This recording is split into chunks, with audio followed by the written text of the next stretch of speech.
yma, sut ydych chi heddiw? Right, rydw i'n mynd i ddarllen y stori yma yn y Gymraeg, y Gruffalo. If you want it in English, you can go on Teams. Right, dyma ni. Dwi'n dod, meddai Gruffalo, ond dwi ddim yn ffôn. Dwi'n cadw 2 fetr a mwy ar dy ôl.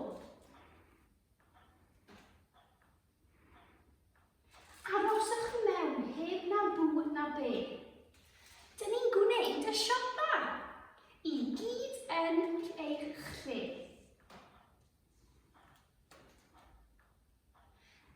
Bod Brigfyn a'i deulu yn sownd yn y tŷ, maen nhw'n dawnsio i gadw yn heini a chri. Dyma nhw yn dawnsio.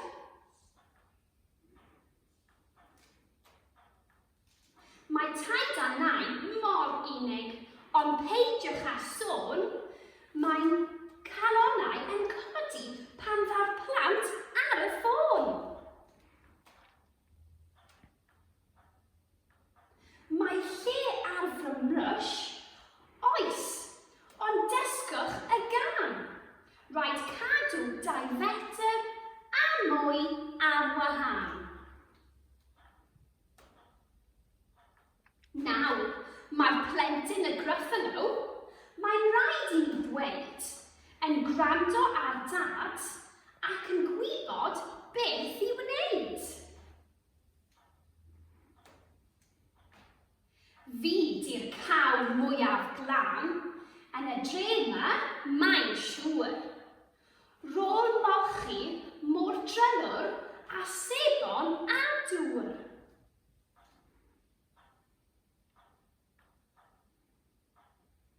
Rhaid aros i mewn, ond dyna i chi lwc. Dyn ni'n dwlu ar lyfrau, meddai Charlie Cook. Rowch i mi ysebon a papur tŷ bach. Pob pecyn, pob rolyn, pob un. Achos fi di pen lleidr y siope a dwi'n cymryd y cwbl fy hun.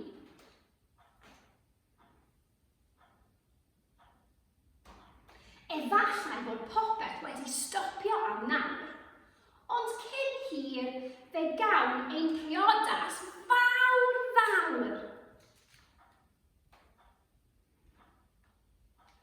Mae Sogi a'i ffrindiau wedi hedfan ymhell i ddysgu'r i llew sut i disian yn well.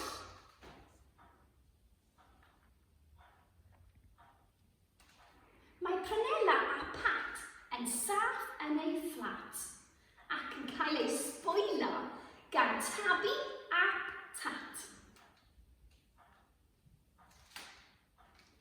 A dyna ni. Mwynhewch!